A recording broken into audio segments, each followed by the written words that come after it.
see by that little bit of footage how FJ's been there, done that. Actually been pretty much all over Australia, so it's done Cape York, it's done the Pilbara, it's done the Kimberley, the Tanami Road, all the way up the west coast of Western Australia. So pretty much, you name it, it's been there. It's been a super reliable 4x4. Admittedly, FJ sort of lack a little bit in the room side of things and also towing capacity. If that sort of thing doesn't worry you, an FJ is definitely a worthwhile investment as far as a 4x4 goes. So what I'll do now is just go through quickly some of the, I suppose, maintenance issues or potential failure areas that you need to watch out on an FJ Cruiser. But to be honest, there's not very much. So yeah, let's get into it. Start at the front, TJM bull bar, been on for 10 years. Pretty sturdy that's a stone chip and it's chipped right through to the undercoat. So obviously they use a really good E-coat or undercoat. Steady light bar, that's been going again 10 years, same deal with one up there. They're real early steady lights, so that's a pretty good test for that product. VRS winch, same deal, going strong. TJM fair lead. Mickey Thompson tyres, third set of those I've had. One of the latest upgrades I've got is the BP51 front suspension with the arms. That's very good. I'm actually really pleasantly surprised with that. As you can see, the splash guard on the front's gone. I'm looking at getting an Australian made local product for that. Also with the suspension, this is the second lot of suspension that the car's had. So originally I did about 30,000 Ks with the standard suspension. Then I had Icon Stage 1 with arms and shocks. They were absolutely fantastic. Had those rebuilt, ran them for a bit longer, rears failed, well, I ended up with the Dobinsons, and then I put these Old Man Emus on, and just as good, if not better, than Icon, but that's admittedly Stage 1 without the remote resis. Rock rails, they're going strong. They're a custom made rock rail, they're not off the shelf with a kicker. Snorkel, that one's a TJM. Again, another good product. Hasn't failed, cracked or faded or anything like that. The seat actually is something that is starting to show a bit of wear after nearly 200,000 kilometres. I'm guessing because the car's a little bit high, 2-inch lift, getting in and out. Also, we're dragging our feet on the sill there. That's causing a little bit of wear. However, wisely, I bought a really good second-hand cushion and seat. And that material like new. So, it doesn't really worry me if the seat wears out because I've got another one. Rear shocks are the Dobinsons. A little bit hard to see there. They've been really good. They've been on for a year or so. I'm also mucking around with rear links. Those ones are off a Nissan Patrol, so I'll report back on those. That Bow Desert exhaust, still going strong, pretty happy with that. It's actually quieting down a bit, so that's a bit of a, I suppose, review, a long-term review on that. If you go back through my catalogue, you'll see the exhaust fitting video I did on that. The K-On camera relocation kit, again, there's another video on that. If you go back through my catalogue, you can have a look at that. Good product. The reason that's on there is if we've got a rubbish bag on the back tyre. Obviously you can't see if it's in the standard location here. So you move it down there, you can still utilise your camera. Good old bandy mount for the antenna. I don't think you can get those anymore, but someone correct me if I'm wrong. Roof rack is a Tradesman oval. That's been really good. That's a nice lightweight roof rack. It's actually quiet too with that little deflector on the front. Very good. It's a basic rack, but does the job.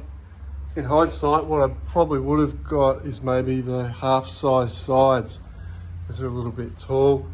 That's one of the kick-ass shower tents. I've only used that a couple of times. Probably a bit of overkill. One of the upgrades I like to do soon would be to replace the old King's awning with something like a Dachi or something similar, a bit of a 270.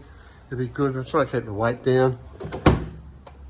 In the back, the good old drifter drawers. Been there for 10 years.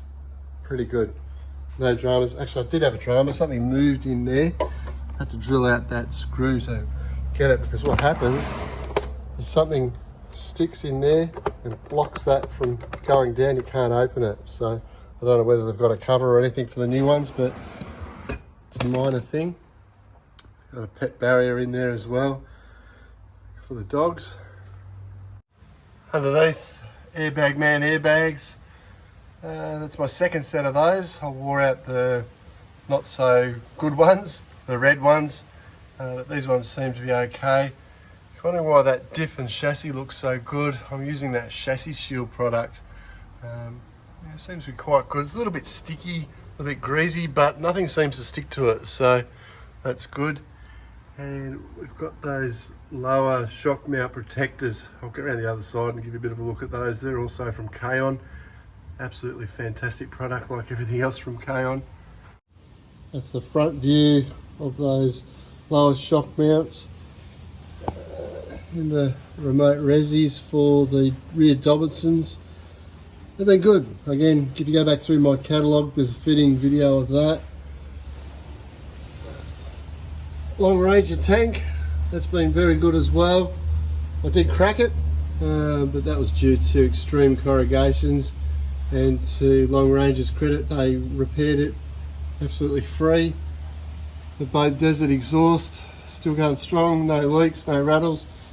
As I said before, it's quieting down a bit, so I recommend one of those. Area to keep an eye on is your rear main seal, where this plastic little cover is. What you'll see is a little film of oil, a little oil drip. I've actually had to replace mine, or fix mine, and it's not a job to take on lightly. Oil pan for the trans, no leaks there, but I do an oil trans pan change or oil service every 40,000 Ks. Again, another look at those, at that Bow Desert exhaust, that seems good.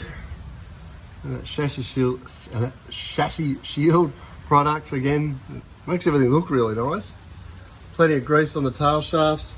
Should do those every 10,000 Ks or every service. Another area to keep a close eye on is that diff seal on the left hand side, or in Australia, passenger side.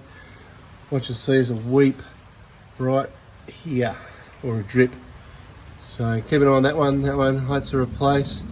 I've also done a K-On diff plug. Again, go back through my catalogue and you'll see how I just stuck one of those and replaced it with the good K-On plug. Bit more of a look at those Old Man Emus. As I said, that's a really good product. That staining you see on the spring is from that chassis shield product, so it is a little bit oily, but again, it's sort of a little bit sticky, but you know, the dust doesn't really stick to it, and I just sort of like to keep things all nice and rust free if I can. This one's a little bit difficult to see, but I replaced the steering rack. I'm not really sure whether that was absolutely necessary. I think it was probably more of a bit of a play in the outer tie rods, but I suspect it was racked because it had a bit of a weep in the boot, but I think my OCD probably kicked in a little bit too hard on that one. I actually paid someone to do that because it's a nightmare of a job. And I got the last rack in Australia last year. They may have more stock now, but yeah, that's a good couple of $1,000 job. So if you can avoid it, maybe try and put, if you've got a bit of play in your steering, try with your links first, your outer links, see how it goes. Last bit of preventative maintenance I did was the front wheel bearings. That, again, another expensive little job. I used the genuine Toyota wheel bearings. Again, I've got a mechanic to do that because it's not a job that I'm really kitted out for, I've got the patience for. So again, preventative maintenance sort of a job. Wondering what that light is flickering. There's a bit of a thunderstorm coming in, so you may hear a bit of thunder. Yeah, if you're looking at an FJ Cruiser, keep an eye on these idler pulleys for your belts or your serpentine belt.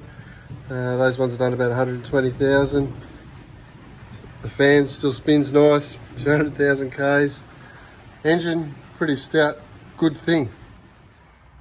However, there is a big proviso on that. Make sure you've done your oil changes or checked service histories. I'd suggest doing oil change every 5 to 7,000 kilometres.